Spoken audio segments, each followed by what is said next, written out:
शिवसेना पक्षचिन्हासंदर्भातील कपिल सिब्बल यांनी आज पुन्हा एकदा जोरदार युक्तिवाद केला। कपिल सिब्बल यांनी आजच्या युक्तिवादात विधानसभा अध्यक्ष राहुल नार्वेकर यांच्यावर जोरदार हल्लाबोल केला। विधानसभा अध्यक्षांनी अधिकाऱ्यांची मर्यादा ओलांडल्याचं सिब्बल यांनी म्हटलं, तर विधानसभा अध्यक्षांनी कायद्याच्या बाहेरचा निर्णय दिल्याचंही सिब्बल म्हणाले।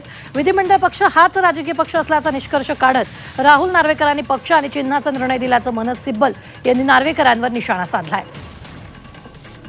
तर आज कोर्टात काय युक्तिवाद झालाय पाहूयात ग्राफिक्सच्या माध्यमातून।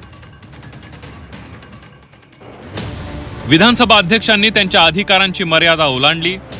ज्या विधानसभा अध्यक्षांना अधिकार क्षेत्रच नाही त्यांनी थेट राजकीय पक्षाच्या नेतृत्वाची तुलना 1999च्या पक्षघटनेशी केली असा युक्तिवाद कपिल सिब्बल यांनी केला।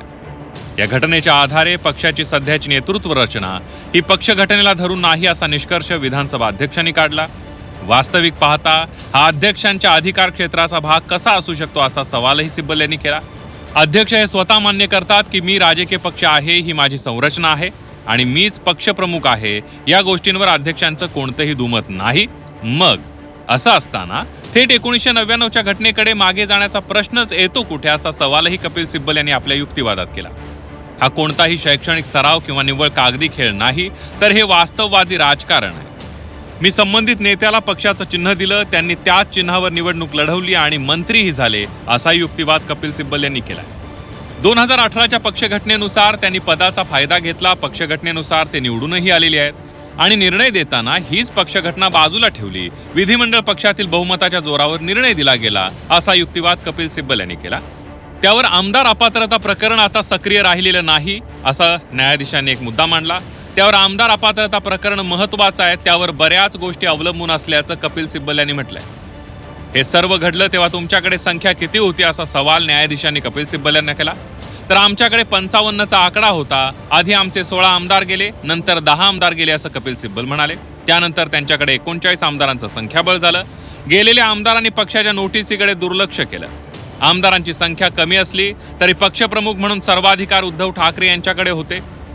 21 जून रोजी पक्षाच्या मूळ संघटनेमध्ये कोणतेही बहुमत सिद्ध करण्याची वेळ आली नव्हती असाही मुद्दा कपिल सिब्बल यांनी आपल्या युक्तिवादात मांडला।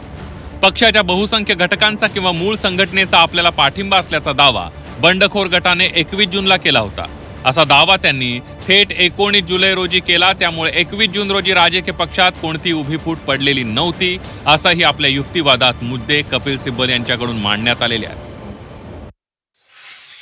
सम्मान का मतलब क्या है? तुम कानून पास करोगे कुछ भी और हम उसका सम्मान करें क्या?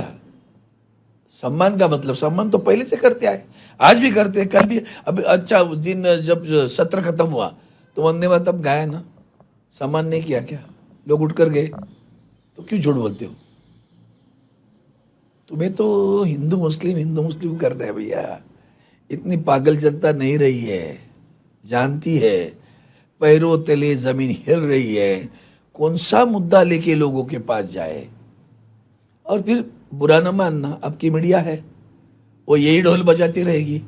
हाँ, वो गड्ढे में बच्चे मर गए, भ्रष्टाचार की बात नहीं करेगी, दुराचार की बात।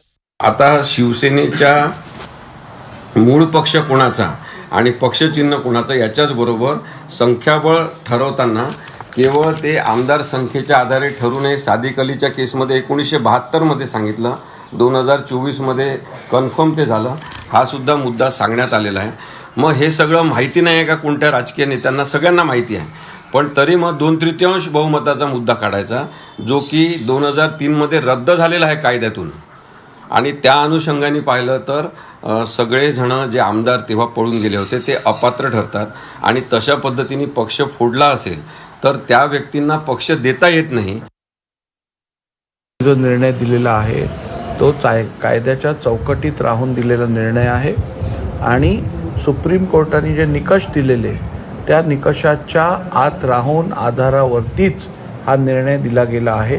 त्यामुळे कपिल सिब्बल स्वाभाविक आहे, त्यांच्या आशील जे असतील, त्यांचे जे क्लायंट असतील किंवा त्यांचे ज्यांची बाजू लढवत आहेत त्या संदर्भात ते युक्तिवाद करतील। त्याचा अर्थ हा नव्हे की ते जे म्हणतायत ते गॉस्पेल ट्रूथ आहे किंवा सत्य आहे।